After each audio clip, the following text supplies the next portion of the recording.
They believed the God of the Bible was a fraud, not just misguided, actually evil. And they weren't atheists, they were Christians. Some even claimed Jesus had a twin. Others said salvation came not from faith, but from decoding hidden messages buried in sacred texts.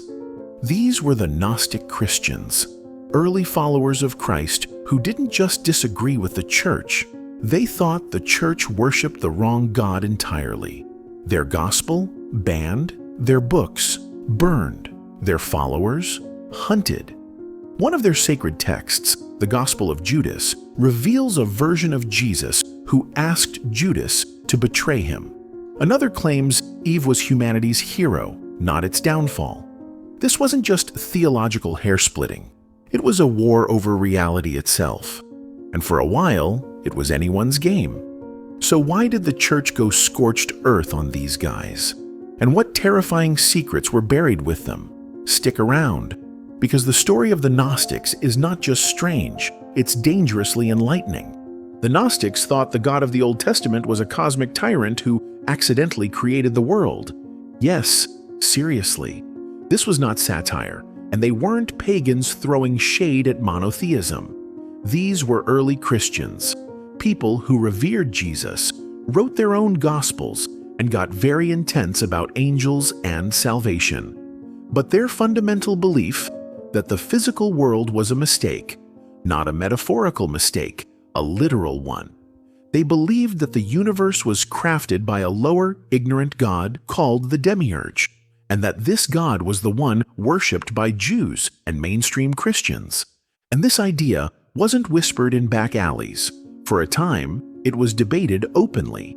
In places like Alexandria, Nag Hammadi, and Rome, people passed around texts like the Gospel of Thomas, the Gospel of Mary, and the secret book of John, discussing mystical cosmologies over bread and wine. Until, of course, Rome started setting those books on fire. They claimed Jesus didn't die for your sins. He came to remind you you're trapped in a fake reality. To the Gnostics, Jesus wasn't a human sacrifice. He was more like a divine hacker trying to jailbreak your soul from a corrupt operating system. His death wasn't some grand atonement. It was a misunderstanding at best, a symbolic escape at worst. The crucifixion. Some Gnostics claimed it didn't even happen. Or if it did, Jesus pulled a cosmic switcheroo and someone else got nailed up instead. The real message was about gnosis, a secret knowledge that could awaken the divine spark within you. You weren't supposed to feel guilty. You were supposed to remember that you didn't belong here in the first place. Naturally, this made them wildly unpopular with people whose entire religious framework depended on guilt, obedience, and suffering. They had their own Bible, and it's way weirder than the regular one. While the official New Testament was still a draft in progress, Gnostics were writing their own sacred books. One of the most infamous? The Gospel of Judas. In it, Judas isn't the villain. He's the only disciple who truly understood Jesus' mission. Betrayal? More like divine teamwork. Then there's the Gospel of Mary, possibly written by Mary Magdalene herself. In this version, she's not a prostitute or an accessory. She's the wisest disciple, outsmarting Peter in theological debates. And if you think that's spicy, try the Apocryphon of John, which describes a multi-level universe filled with aeons, archons, and a female divine entity called Sophia, who accidentally birthed the demiurge. Because, of course, the universe started with a divine accident. They thought Eve was the hero of Eden. According to the Gnostics, the snake in the Garden of Eden wasn't evil. It was the good guy. The true God, hidden beyond the veil of material reality, sent the serpent to liberate Adam and Eve from the ignorance imposed by the demiurge. That tree of knowledge? Yeah, you were supposed to eat from it, which makes original sin not a fall, but a jailbreak. Eve becomes the first spiritual rebel. It's like a theological version of The Matrix, where the only sin is believing the illusion. Unsurprisingly, this didn't go over well with bishops who preferred their Eves barefoot, silent, and regretful.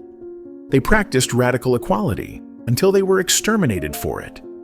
In a world where most women were property and slaves were background noise, Gnostic groups preached that souls had no gender or class. Male, female, Jew, Greek. It didn't matter. Some sects had women leading rituals. Some practiced communal living. They weren't perfect, but they were wildly progressive for people living under Roman rule. But Rome didn't like unregulated religions, and once Christianity went mainstream, it was open season on any group that didn't conform. Gnostic texts were banned at councils. Their leaders were branded heretics. By the 4th century, being Gnostic wasn't just controversial, it was suicidal. They believed the church was literally possessed. Here's where it gets spicy. Gnostics didn't just think the church was misguided. They thought it was actively working for the demiurge. Bishops, popes, priests, puppets of the false god. To them, the Roman Church wasn't the bride of Christ. It was the cult of cosmic error. And this wasn't symbolic language. They genuinely believed the church hierarchy had been infiltrated by archons, lower spiritual entities enforcing ignorance, which means the Nicene Creed, from their point of view, was less about unity and more about mass hypnosis. One sect believed Jesus had a secret twin, and he did all the dying.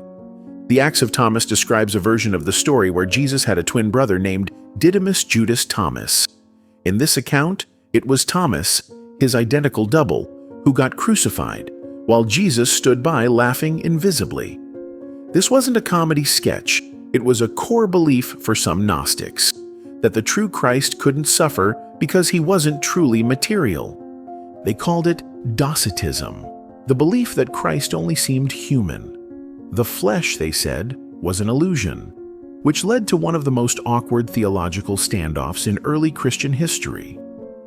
Imagine being at a dinner party in 180 AD and someone casually drops, "You know Jesus didn't actually die, right?"